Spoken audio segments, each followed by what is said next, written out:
乌克兰与俄罗斯紧张局势升级之际，美国已经将部分弹药运抵乌克兰。美国驻乌克兰大使馆周六宣布，美国提供给乌克兰价值2亿美元的军援物资中的第一批已于周六运抵基辅。与此同时，美官员告诉福克斯新闻，国务院已下令美国驻乌克兰大使馆人员家属最快于周一开始撤离乌克兰。美国政府星期五宣布将暂停4家中国航空公司从美国飞往中国的44个航班，这是对中国政府以担心新冠疫情为由而决定暂停一些美国航班的决定而做出的回应。美国运输部说，暂停将从1月30日厦门航空公司计划从洛杉矶飞往厦门的航班开始，暂停一直持续到3月29日。这项决定将影响厦门航空公司、中国国际航空公司、中国南方航空公司和中国东方航空公司。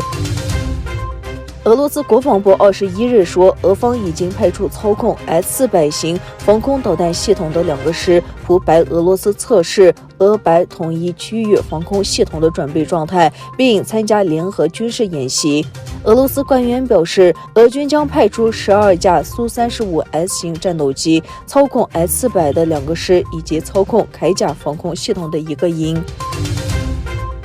由于中国首都北京的新冠疫情措施，奥运火炬将在冬奥会前的几个点从手传到手。据悉，北京冬奥会火炬传递将于2月2日至4日在北京、延庆、张家口3赛区进行。北京残奥会火炬接力将于3月2日至4日进行。奥组委员会官员表示，将提前2周对参加火炬仪式的人员进行医学检测。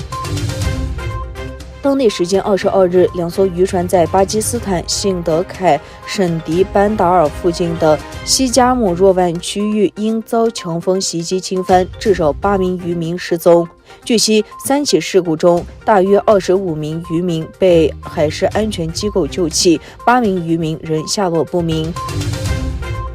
美国车企特斯拉在新年前夕宣布在东突厥散开设一家展厅，成为最新一家卷入与该地区相关紧张局势的外国企业。美国国会领导人、众议院2个筹款委员会的民主党人比尔和厄尔在致特斯拉首席执行官马克思的联名信中写道：“你们在东突厥散被误导的扩张树立了一个糟糕的榜样，进一步增强了中国政府的权力。”